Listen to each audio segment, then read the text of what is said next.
মাধ্যমিক ও উচ্চ মাধ্যমিক শিক্ষা বোর্ড চট্টগ্রাম অঞ্চলের মাদ্রাসা কারিগরি শিক্ষা বোর্ডের কেন্দ্র সচিবদের সাথে এ মুহূর্তে মতবিনিময় করছেন শিক্ষামন্ত্রী ডক্টর আ.ন.ম এহসানুল হক মিলন। চট্টগ্রাম কলেজের অডিটোরিয়ামে রয়েছেন চট্টগ্রাম প্রতিনিধি মনিরুল পারভেজ। এ বিষয়ে আরও বিস্তারিত জানতে যুক্ত হচ্ছি তার সাথে। পারভেজ, মতবিনিময় সভার সর্বশেষ কি খবর রয়েছে? মতবিনিময় সভা কি এখনো চলছে কিনা জানাবেন আমাদের।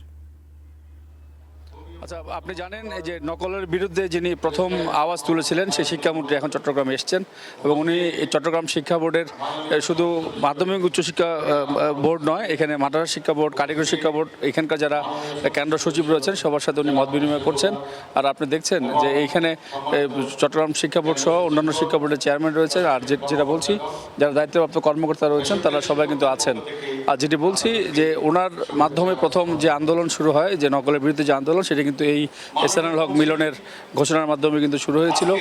আর আজকে একটা জিনিস জানিয়ে রাখি, এইবার একটি প্রজ্ঞাপন হয়েছে। আগে প্রতিবন্ধী যারা শিক্ষার্থী ছিল তাদেরকে আগে 30 মিনিট দেওয়া হতো, এইবার থেকে 45 মিনিট করা হয়েছে।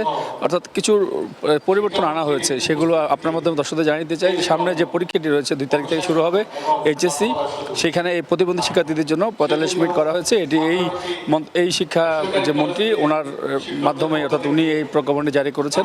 আর অন্যান্য অ্যাজ ইউজুয়াল যে নিয়মগুলো আগের মতো সেগুলো সেরকমই রয়েছে। তারপরে এখানে যারা রয়েছেন তাদেরকে উনি দিক নির্দেশনা দেবেন।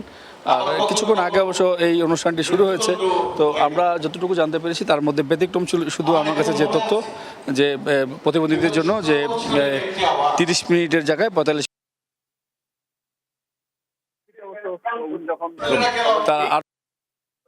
উনি যখন সবার উদ্দেশ্যে বক্তব্য রাখবেন সেটা যোগ করলেন কিনা।